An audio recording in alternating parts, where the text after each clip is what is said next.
আমি একটা নতুন ছোট্ট ব্লগ নিয়ে তোমাদের কাছে চলে এসেছি। ছোট ছোট করেই শুরু করেছি। আজকে এই ব্লগটা একটু স্পেশাল। এটা আমার সেকেন্ড হোম, মানে আমার স্কুল কেন্দ্রিক। আমার স্কুল নির্মল হাসি একাডেমি আমার কাছে একটা অত্যন্ত ভালোবাসার জায়গা। আজকে এই 12 বছরের ওপর সেই স্কুলে আমি রয়েছি। এখানে সবার সাথে পারিবারিক রিলেশন।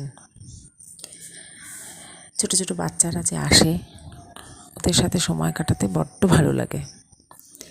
ওরাই তো ভবিষ্যৎ জীবনের আমাদের পথপ্রদর্শক। আমরা ওদের শেখাবো, এরপর ওরা আমাদের দিশা দেখিয়ে নিয়ে যাবে, তাই না?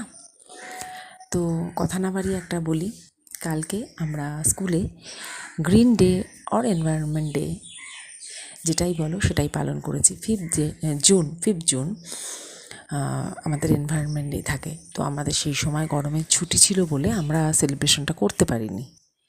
আমরা প্রত্যেক বছরই চেষ্টা করি এটা করার মাধ্যমে আমরা বাচ্চাদের শেখাতে চাই পরবর্তীকালে ওরা যেন গাছকে যথার্থ মর্যাদা দিতে শেখে।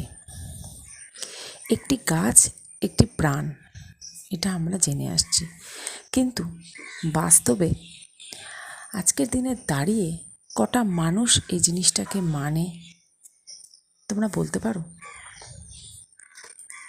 প্রত্যেকটা দিকে আজকে যেখানে জঙ্গল রয়েছে, বেশি গাছ রয়েছে, সেখানে গাছ কেটে বড় বড় বিল্ডিং হয়ে যাচ্ছে।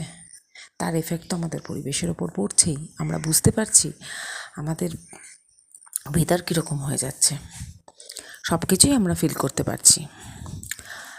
তো তাই প্রত্যেক বছর হয়তো বিশাল কিছু পারি না, তাও সামান্য কিছু গাছ লাগিয়ে আমরা এই দিনটাকে সেলিব্রেট করতে চাই।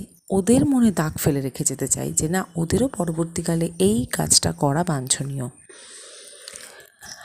তাই আমরা প্রত্যেক বছরই বাচ্চাদের দিয়ে গাছ লাগাই, স্কুলে গাছ লাগাই।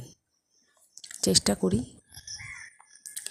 সবাই মিলে এই দিনটাকে সেলিব্রেট করার। সেলিব্রেশনের মাধ্যমেই কিছু শিক্ষামূলক বিষয় ছোটদের কাছে পৌঁছে দেওয়া। এবং ছোটদের সাথে সাথে আমি বলবো তাদের গার্জেনেরও বোঝা উচিত যে গাছ আমাদের কিভাবে সাহায্য করে। জানি তারাও জানেন, কিন্তু তারাও যদি একটি গাছ বাচ্চাদের হাত দিয়ে লাগানো